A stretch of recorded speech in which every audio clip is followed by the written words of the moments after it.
Vamos começar o nosso GestCast? Nesse podcast a gente vai falar sobre empreendedorismo e gestão em saúde. No final, você pode conversar comigo no meu Instagram, @juliabsneves. E lá a gente pode trocar algumas informações. Divisor de águas na sua vida, profissional ou pessoal, né? Para você deixar aqui pra gente. Não, eu não tenho, assim, eu não sabia que você faria essa pergunta, nem Foi imaginava. surpresa.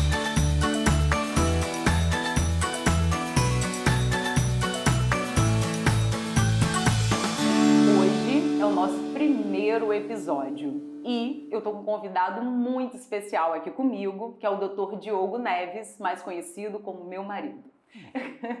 Ele é médico formado desde 2002 pela FMP, a Faculdade de Petrópolis, se especializou em clínica médica no Hospital Central Militar do Rio de Janeiro e é oncologista formado pelo INCA. Já fez MBA em gestão hospitalar e hoje ele é o diretor do Grupo IMNE Oncologia, atuando como médico e gestor. Falei direitinho, marido? Falou certo. E aí, tá nervoso para conversar comigo? Porque você é uma das pessoas, assim, antes da gente começar o assunto, meu marido, ele é o que mais aposta em mim, em todas as doideiras que eu faço.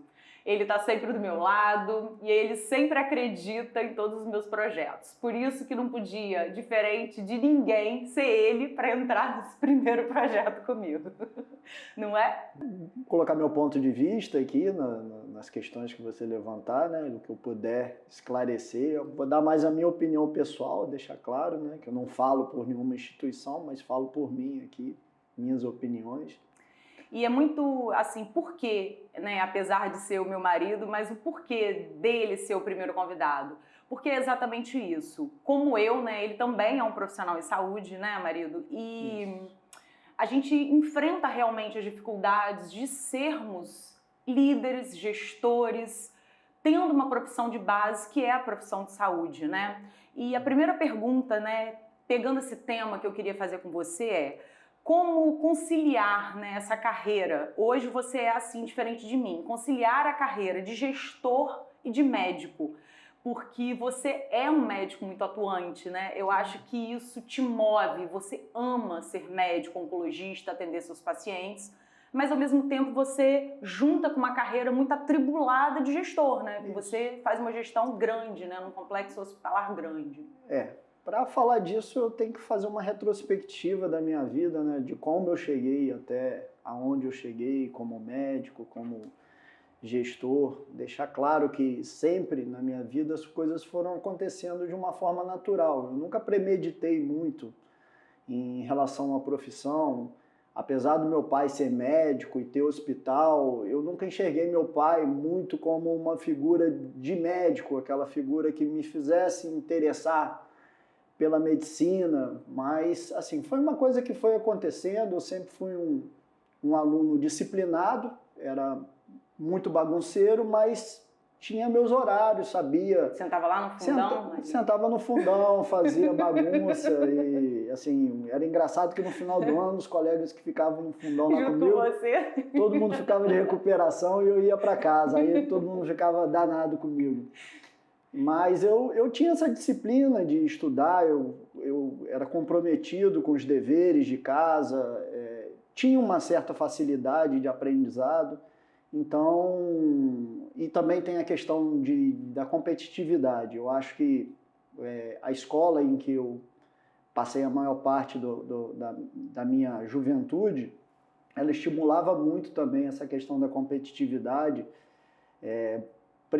bonificava os melhores alunos e isso gerava um ambiente interno de competição. Né? Isso era bom para você? Sim, eu sempre fui competitivo e isso me fazia querer estar entre os melhores alunos, né? Então, isso foi acontecendo de uma forma natural e depois, quando foi chegando mais próximo da época de vestibular, eu era um bom aluno em biologia, em ciências, então eu achei que seria bom para mim optar por uma carreira médica. E assim fui. E você pensou, porque meu sogro ele é endócrino, né? Em Sim. algum momento você pensou em ser endócrino? Tipo sim, ele? Sim, durante um tempo eu pensei, até porque eu gostava muito da matéria mesmo, da fisiopatologia, das questões de autorregulação, né, dos hormônios. Isso sempre foi uma coisa que me interessou bastante, era uma matéria que durante a faculdade eu sempre fui muito, muito bom, tive bom desempenho. Como que você chegou na oncologia?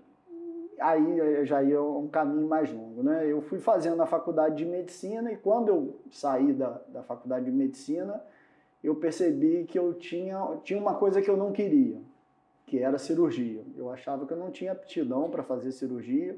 Isso já dando um adendozinho muito importante, porque eu acho, às vezes a pessoa está meio perdida no que escolher. Primeiro passo é entender o que você não quer, né?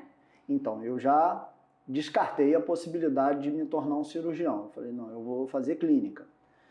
E assim, na época, quando eu fui fazer a residência, não sei se hoje ainda é assim, acredito que na maioria dos casos não seja mais assim. Hoje muita gente já ingressa dentro de uma pós-graduação, mas na minha época existia muito poucas pós-graduações. Era mais residência. Pós-graduações. A gente passava por um período, quando você queria seguir uma carreira de clínico, alguma especialidade clínica, você tinha que cumprir um pré-requisito, né, de clínica médica, e depois de cumprir esse pré-requisito, você poderia escolher uma especialidade. E assim eu fiz. E durante todo esse período em que eu cursei a clínica médica, eu não tinha ainda uma decisão do que eu faria. Entendi. E eu lembro que lá no Hospital Central da Polícia Militar, eu comecei a acompanhar uma médica hematologista, a doutora Solange. E depois que acabava, assim, a gente terminava o nosso turno na residência e eu ia com ela lá para o Hemorrio, para acompanhar os atendimentos dela. E aí ela me ensinou a fazer biópsia de medula óssea, mielograma, uma série de procedimentos, e aquilo foi me interessando. E quando eu cheguei ao final da residência de clínica médica, eu decidi que eu queria fazer hematologia. E aí, chegado o período, né, de inscrições para as provas de residência, eu decidi fazer, a grande maioria das provas que eu fiz foi para hematologia, mas decidi que no INCA, e se eu não me engano, no AC Camargo, em São Paulo, eu faria a prova para oncologia. Nem tinha muito ainda uma expectativa de que você ia conseguir passar, né? Também eu não tinha muita ideia do que era oncologia clínica ainda. Mas fiz as provas e, graças a Deus, eu passei, consegui ter um bom resultado, passei bem na prova. Vários primeiros lugares. Vamos botar um parênteses, né? Porque eu sei a história e ele já passou em vários primeiros lugares e pôde escolher. Realmente, né? eu fui muito bem. E aí consegui passar para o INCA e assim, achei que na oncologia clínica eu teria um leque de opções maior. Acho que eu teria mais opções para definir o que eu queria ali dentro. E decidi seguir pela oncologia clínica. E foi uma paixão para mim a oncologia, porque assim, é uma ciência, uma especialidade muito complexa, né? Muito complexa, muito baseada em dados. Assim, não existe muito aquela coisa do empírico, de você achar, não tem muita, ainda, não abre muita margem para interpretações. É tudo baseado em evidência. Então é o tipo de coisa que eu gosto, assim. Eu sou uma pessoa metódica, né? Então, aquilo encaixou comigo. E a parte humana, a parte de lidar com o paciente, de lidar com uma doença grave. Eu realmente nunca me interessei, assim, por tratamentos superficiais, fúteis. Não estou querendo desmerecer ninguém, mas... Que eu, né, como sua esposa, eu acho, fazendo uma reflexão sobre isso, eu entendo exatamente o que você está falando, porque eu entendo a sua falta de paciência exatamente em situações menos complexas, né? Então é um seu perfil. Então eu acho que acabou se encaixando, e o que eu acho mais interessante que Diogo é um médico muito amado pelos pacientes dele. Eu E aí eu espero. fico assim, gente, Eu ele espero. realmente, o carinho que ele tem em tratar desses pacientes mais complexos, porque é isso que te move, Sim, sim. né, dentro da oncologia. Eu gosto de tratar o paciente, realmente doenças complexas que se apresentem como grandes desafios, né? A medicina, para mim, é um desafio. Cada paciente que senta na minha frente, ele me apresenta uma questão, um desafio que eu vou tentar com ele ali desmembrando, né? E tentar solucionando aquele quebra-cabeças. Na minha especialidade, muitas vezes a gente se frustra, porque é uma doença extremamente agressiva, ainda hoje é uma doença com altas taxas de mortalidade, né? Mas a gente consegue, vai ganhando espaço, vai ganhando experiência, a medicina vai evoluindo e você junto. Isso. Dito tudo isso, marido, eu sabendo da sua paixão pela oncologia e sabendo exatamente, depois de tudo isso que você nos contou em relação à complexidade que é tratar um paciente oncológico, aí ainda me vem mais ainda o pensamento de conseguir entender como que esse gestor ainda tem tempo, né, de repente, mesmo entendendo que você tem que estar sempre se atualizando como médico, focando nesse tratamento, como que você consegue realmente conciliar essa carreira de gestor. E já pegando um outro gancho para a gente, para as pessoas que estão escutando ou assistindo a gente pelo YouTube, até que ponto que você acha que um médico ou qualquer profissional de saúde consegue levar uma carreira na sua especialidade junto com uma carreira de gestão? Combinado, porque eu abri mão da minha carreira de profissional de saúde para estar à frente como gestora. E você não. Diferente de mim, você concilia essas duas carreiras e ainda contando o como é complexo ser um médico oncologista, o quanto você tem que estudar e se atualizar, que eu sei quanto ele estuda para ser um bom profissional oncologista. Então, até a gente chegar na gestão, primeiro a gente passou, eu fiz um introito aqui, né, expliquei como que eu cheguei na oncologia e assim, toda a minha formação médica. E aí a gente divide o tempo em duas fases, antes e depois da residência. Depois da residência, antes da residência, eu estava inserido dentro de uma instituição. Depois que eu saí da residência, eu voltei para campus. E aí eu precisava montar a minha equipe, né? Então aí é o primeiro desafio. Porque a gente tinha uma oncologia que não era assim... que você sonhava. A que eu sonhava, nem a que a gente gostaria que fosse. Nem o que a gente conseguiu vislumbrar, passando por tantos centros de excelência, conhecendo tantos hospitais, nas capitais, em grandes centros, né? Então a gente veio com uma visão diferente de mudar a oncologia. Isso começa a partir do momento em que você começa a selecionar as pessoas que vão te ajudar a realizar aquele sonho. Como que você fez essa seleção, Diogo? Porque você é ótimo nisso. Você consegue chamar pessoas assim para trabalhar com você e eu acho que isso é uma grande dificuldade dos gestores, montar times. Como que você consegue fazer isso tão bem? Quando eu voltei para campus, antes mesmo de eu voltar para campus, dentro da minha rede de relacionamentos que eu adquiri lá no INCA, eu já convidei 2 colegas, né, para retornarem, que eles se formariam antes de mim, para retornarem antes de mim e já iniciarem um trabalho na oncologia, né? Foram eles o André Porto e o Gustavo Drummond. Eles começaram a abrir os caminhos aqui para a gente mudar a cara da oncologia de campus e do hospital, de uma forma geral. Então, foi dentro da minha rede de relacionamentos que eu fui começando a trazer as pessoas que eu achava que se encaixavam no perfil do que a gente pretendia fazer.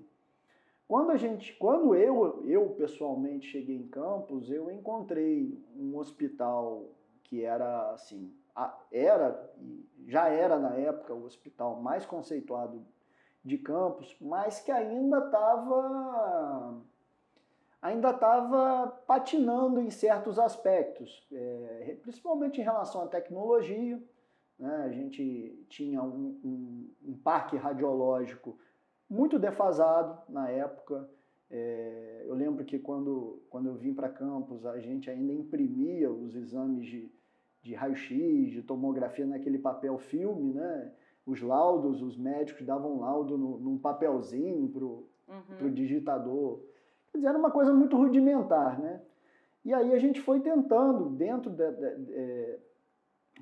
dessas deficiências, não deficiências, mas a situação como era na época, dentro dessas situações, eu fui procurando dentro da minha rede de relacionamentos, do meu conhecimento, dentro das pessoas que eu conhecia ao longo dessa jornada, trazer pessoas que tivessem gana, que eu acho que é o mais importante, e disposição para fazer algo novo, né?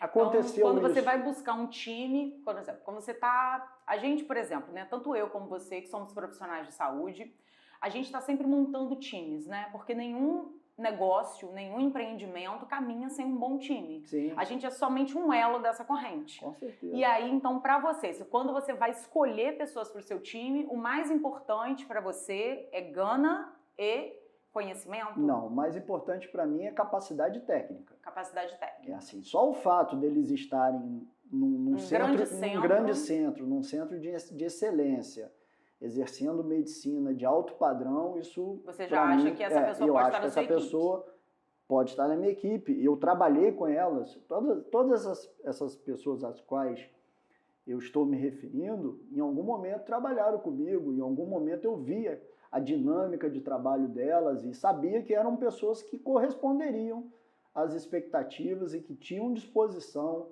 tinham comprometimento, eram pessoas sérias. Isso para as posições de liderança, né? Sim. Então você trazia essas pessoas para posições de liderança dentro do hospital. E aí eu fui seduzindo, a palavra é essa realmente, seduzindo um por um. Primeiro, talvez que eu tenha trazido foi meu colega de residência, Dr. Reinaldo Otero. Gente, olha, ele é bom nisso, hein? Ele traz pessoas de muito longe, essa parte dele de sedução de profissionais para trazer para cá. Ele é ótimo. Ele monta equipes com pessoas espalhadas pelo Brasil que já tiveram contato com ele e realmente ele consegue trazer para essas posições de liderança. Então, ele foi a primeira pessoa que eu busquei. Foi meu colega de faculdade, e ele estava em Juiz de Fora, estava até muito bem colocado na época, numa clínica de radiologia grande lá em Juiz de Fora.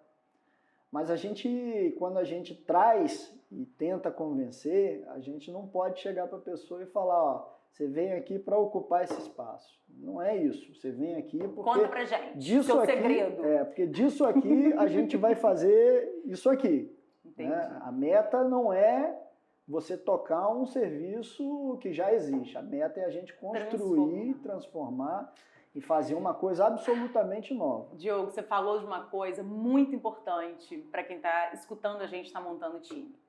Quando a gente quer trazer pessoas importantes para o nosso time, como você acabou de falar, e que já são conceituadas, o mais importante é o que vai ser construído, não é o projeto, não é o valor financeiro. Porque essas pessoas, provavelmente, elas já estão bem colocadas e já ganham bem onde elas estão. Sim. O que seduz é entender que elas vão poder montar e fazer com que um projeto saia do ponto A e chegue num ponto Z. E o mais importante, Júlia, que ele vai poder fazer do jeito dele, com a cara dele, imprimir a digital dele naquele serviço. Né? Isso encanta, né? Isso encanta, com certeza. Uma coisa é você ser contratado para tocar um aparelho de radioterapia no Einstein, outra coisa é você ser chamado para montar um serviço novo que você vai dizer como vai funcionar da porta até... E olha, não tenham medo disso que ele tá... E o Diogo é muito bom nisso que ele tá explicando, porque às vezes a gente pensa assim, eu vou chamar fulano, ele é tão importante, ele já tá tão bem colocado, então será que ele vai querer vir trabalhar aqui? ele quer se for nessa situação. Isso. Tem um ditado que um colega meu, médico, que ele costumava falar. É melhor ser cabeça de sardinha do que rabo de tubarão, né? Então, às vezes, você está dentro de uma estrutura grandiosa, mas você é mais um ali dentro, você não é ouvido, sua opinião não tem, talvez, tanta relevância ali dentro, e você, às vezes, vindo para um serviço do interior, uma cidade menor, você vai ter uma projeção que talvez você não tivesse ao longo da sua carreira. Muita gente dá valor a isso. Foi assim também com o Ronaldo Cavalieri na radioterapia. Vários médicos, né, que o Ronaldo era chefe da radioterapia da COI, que era um dos maiores serviços do Rio de Janeiro. Mas esse eu tive que insistir muito, né? E eu acompanhei, mas ele é muito bom nisso. Eu fui muito insistente com ele e no final a gente conseguiu e, assim, hoje eu fico feliz porque valeu a pena para mim, para o grupo e principalmente valeu a pena para eles. Eu tenho certeza que felizes, eles olham para trás agora e eles não se arrependem da decisão que eles tomaram lá atrás, né? Isso é muito bom, inclusive, para outras pessoas terem coragem de vir, né? Sim. Porque elas já entendem que colegas vieram e são felizes aqui. E aí eles conversam. É engraçado que aí dentro desse grupo, o grupo dos forasteiros, né? Eles criaram um grupo assim de uma rede de autoajuda, né? Porque você é muito longe de casa, às vezes você tem uma crise sozinho, vamos né? botar Família, assim, você de se sente repente sozinho, sem um amparo, um às apoio, vezes né? não tem aquele mesmo grupo de amigos que você está acostumado. Você se sente. No início você se sente muito sozinho. E eu acho que eles sempre foram muito unidos no sentido de o grupo dos forasteiros. Um amparar o outro. Não fica assim, não, vai melhorar, tal, aguenta que vai passar. E ao longo desse tempo aí, durante esse período, a gente também passou por muitas crises, né, dentro da instituição. Isso fortalece o grupo, né, Diogo? Sim. Eu acho que quando a gente passa por uma situação de dificuldade e a gente chama o time para junto, isso faz essa sensação de unidade. Quando a gente está bem, a gente está junto bem. E quando a gente está passando por alguma dificuldade, qualquer empresa passa, a gente está passando junto. E isso faz muito essa força da empresa. Eu acho que aqui também, nas nossas unidades aqui, isso acontece muito também. E eu acho que isso só acontece com essa sensação de pertencimento que você dá para eles, né? De entender que eles fizeram parte do processo. E todas as vezes, né, eu acho isso é o tal do intraempreendedorismo. Porque esses profissionais, eles não são os empreendedores do negócio, mas eles são intraempreendedores dentro desse mega complexo. Olha, eu diria hoje até que eles são empreendedores também, porque sempre foi uma política, eu acho que isso aí muito mais dá um mérito ao meu pai, de meritocracia. De meritocracia. São sócios, né? São sócios, alguns são sócios. Eu acho que quem dá o sangue, quem investe a camisa, merece ter esse tipo de reconhecimento. Não só o reconhecimento moral, como financeiro também. Então, é uma participação onde todo mundo... É o jogo do ganha-ganha, né? E eu acho que realmente vocês lá no hospital, vocês fazem isso bem, porque vocês têm os médicos, os profissionais de saúde lá de maneira geral que se destacam, eles acabam tendo a oportunidade de virarem sócios. Sim. Falando sobre isso, Diogo, nós como profissionais de saúde, a gente sai das nossas faculdades, e o que você acha que você trouxe da sua faculdade para hoje ser esse gestor que você é? Né? Porque eu sei que ele não gosta de ser chamado de gestor, todas as vezes que eu falo, mas eu não sou gestor. Mas você é um gestor e você, exatamente por tudo que você falou, olha quanta coisa você disse, como trazer pessoas para o time, você já entendeu como trazer grandes nomes e isso você faz muito bem dentro desse complexo de saúde. Você traz peças importantes para estar dentro do time, você está sempre olhando para essa tecnologia, tudo de novo que está acontecendo, você está trazendo para dentro desse complexo. E aonde você aprendeu isso, Diogo? Foi na faculdade? como que, de repente, um profissional de saúde, né, como nós, de repente, como que ele pode se preparar, o que ele precisa de saber ou de entender para ele se tornar esse gestor que você é? Olha, na faculdade a gente aprende a questão realmente técnica, muito menos técnica, muito mais teórica. O médico ele sai da faculdade como um teórico, ele aprende na técnica mesmo, praticando. Eu tive como médico, né? Eu tive e como oportunidade, gestor, de assim, repente. graças a Deus eu tive oportunidade de, mesmo antes de me formar, de ser acadêmico bolsista no Rio de Janeiro. Eu fiquei 2 anos na emergência do Miguel Couto, né? Então isso aí me deu uma base para sair mais maduro da faculdade. Ao longo da residência a gente vai adquirindo muito aprendizado, muita experiência, mas não diria que esses ganhos, esses conhecimentos que a gente adquire, eles sejam extremamente úteis na questão de gestão, né? Eu acho que a gestão se apresentou para mim muito mais no período posterior à minha formação, à medida que eu cheguei em Campos. A princípio, eu não vinha me tornar... Quando eu cheguei a Campos, eu trabalhava quase que exclusivamente como médico. Eu não me tornei automaticamente diretor do grupo, né? Eu era muito jovem, talvez imaturo para isso. Existia uma outra pessoa mais madura. E depois de algum tempo, essa pessoa não ocupava mais esse espaço e eu naturalmente assumi essa posição. E acho assim que meu estilo de gestão é de gestão de pessoas, que eu digo, né? Porque eu não digo que eu sou um administrador, eu digo que eu sou um empreendedor. Eu gosto de gerir pessoas e conflitos, né? Então, quando eu me tornei diretor do hospital, eu assumi uma série de outros cargos que estavam vagos na época. Então, você lembra, eu fui diretor, eu fui chefe da emergência. Já teve que dar plantão da emergência, que muitas as vezes. Pessoas acham que quem está na posição de gestor trabalha menos, né? Mas é uma mentira, né, Diogo? Porque a gente tem que estar sempre ocupando o espaço do que não está dando certo. Então, quando eu assumi essa direção, eu acabei assumindo a emergência, numa época em que a cidade de Campos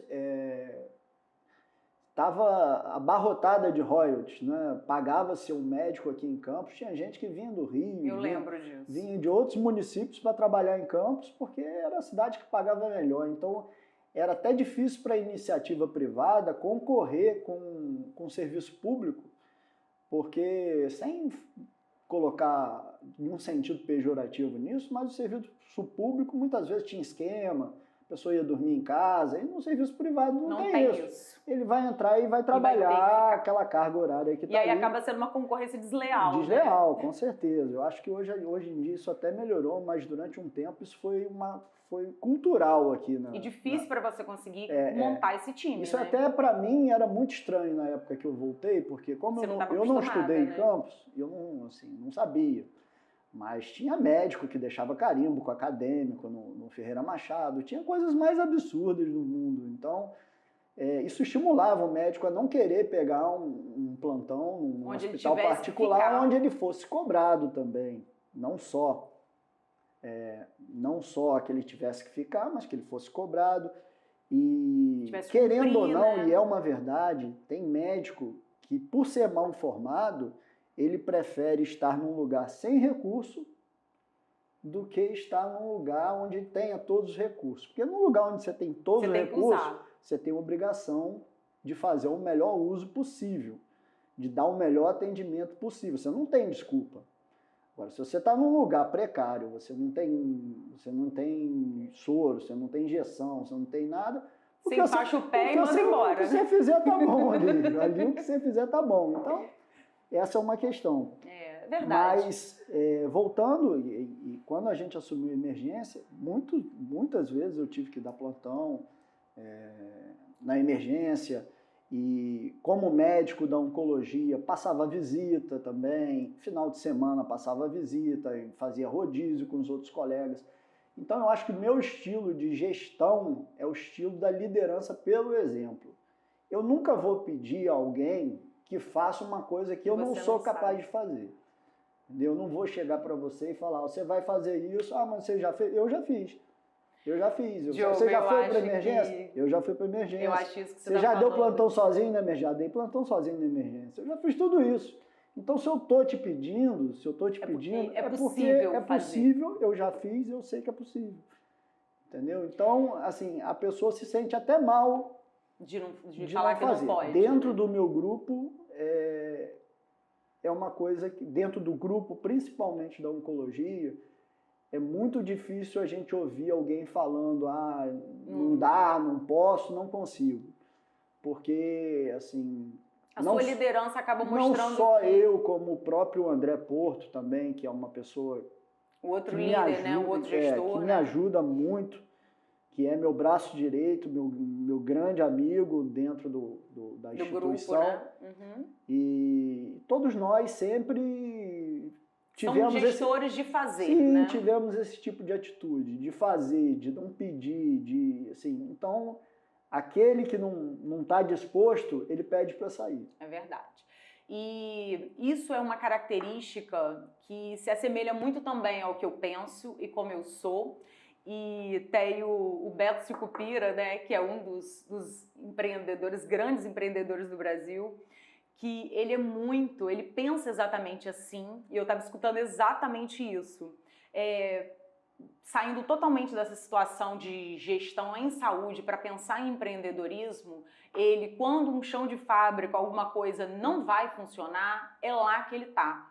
Ele anda lá e a gente só consegue entender e resolver um problema quando a gente caminha exatamente pelo problema. E você, com a sua experiência de entender que, além de caminhar pelo problema, é que você sabe resolver o problema.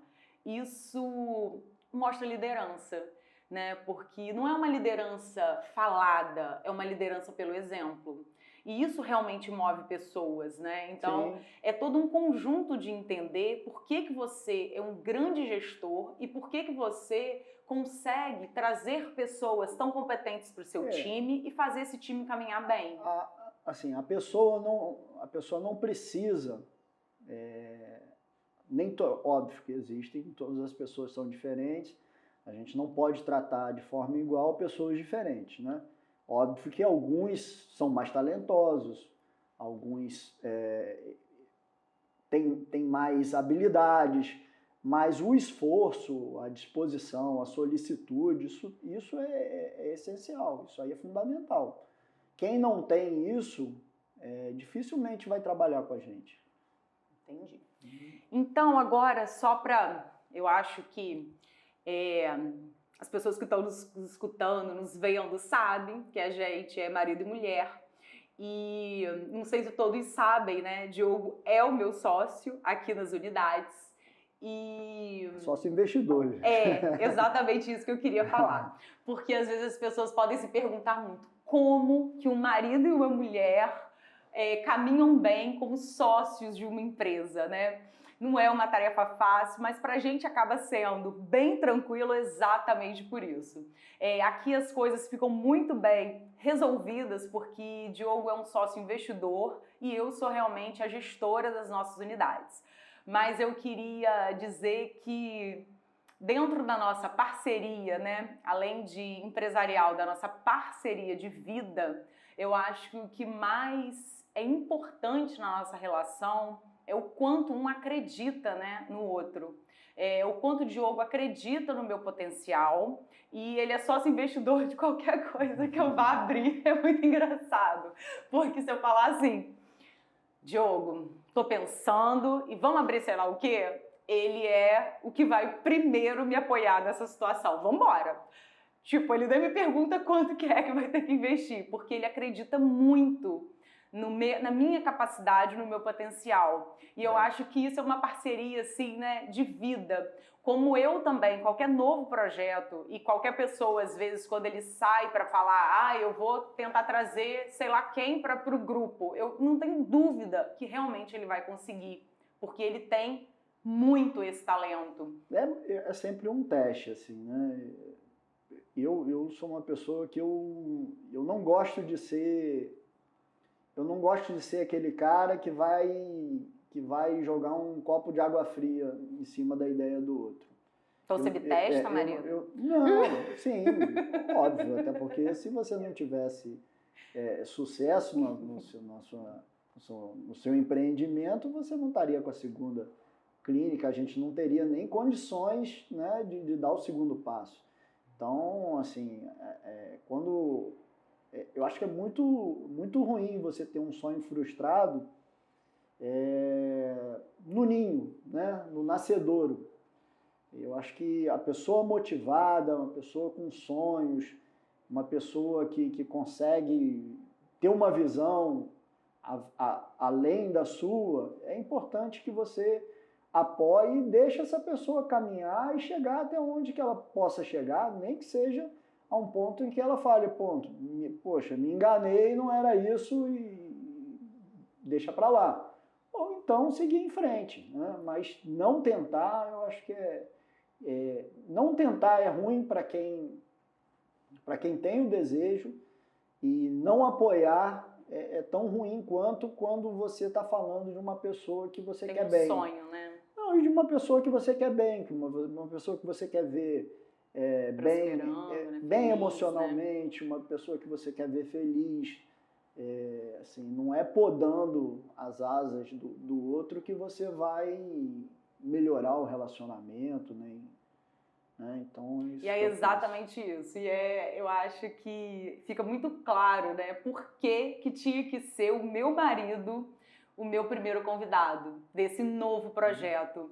Porque ele me apoia em todos os meus novos projetos, né? Então eu acho que nesse novo projeto, realmente você teria que ser o meu primeiro convidado, porque você aposta em tudo que eu faço e sempre com esse olhar de que vai dar certo, né? Você acredita muito que eu vou conseguir, às vezes, antes mesmo de eu acreditar, ele acredita.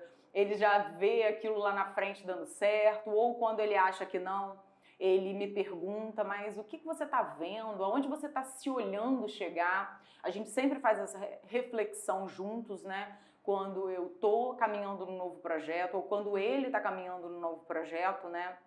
Porque é isso, a gente é muito empreendedor, a gente está sempre, eu acho que é natural do ser humano sonhar, né? E você ter um parceiro que te apoie nos seus sonhos, que te faça tanto olhar para onde você vai chegar e te fazer refletir-se lá, quando você se imagina lá, num topo mais alto, se você vai estar feliz, né?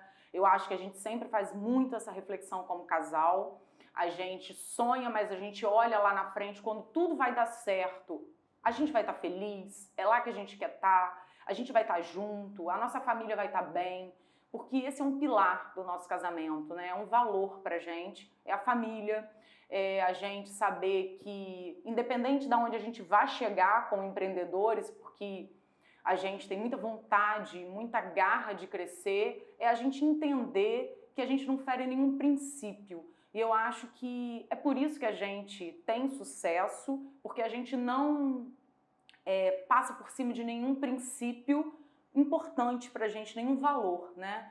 E eu acho que a gente se complementa e eu sou essa gestora que eu sou hoje porque você tá na minha retaguarda e eu acho que eu também sempre tô na sua retaguarda, te impulsionando, né? E exatamente por isso que você tinha que ser meu convidado. Muito obrigado por topar mais esse novo projeto, né? Começar esse pontapé nesse novo projeto comigo. E pra gente encerrar, esse papo. Eu queria te perguntar, porque Diogo ama ler como eu, um livro ou uma frase, um filme que você acha que de repente marcou você, que foi algum divisor de águas na sua vida profissional ou pessoal, né? Para você deixar aqui pra gente. Não, eu não tenho, assim, eu não sabia que você faria essa pergunta, nem Foi imaginava. surpresa. Mas, assim, enquanto você estava falando agora, Você já foi em pensando. relação aos sonhos, em relação à parceria, as coisas que acontecem, como que a gente vai estar lá na frente, me passou na cabeça um trecho de uma música de John Lennon, em que ele fala que a vida é aquilo que nos acontece enquanto a gente está ocupado fazendo outros planos. Então, assim, manter a mente ocupada sempre, ter planos, ter sonhos, e a vida vai acontecendo e a gente vai curtindo momento a momento. Muito obrigada. Tá liberado. Beijo. Tchau, tchau.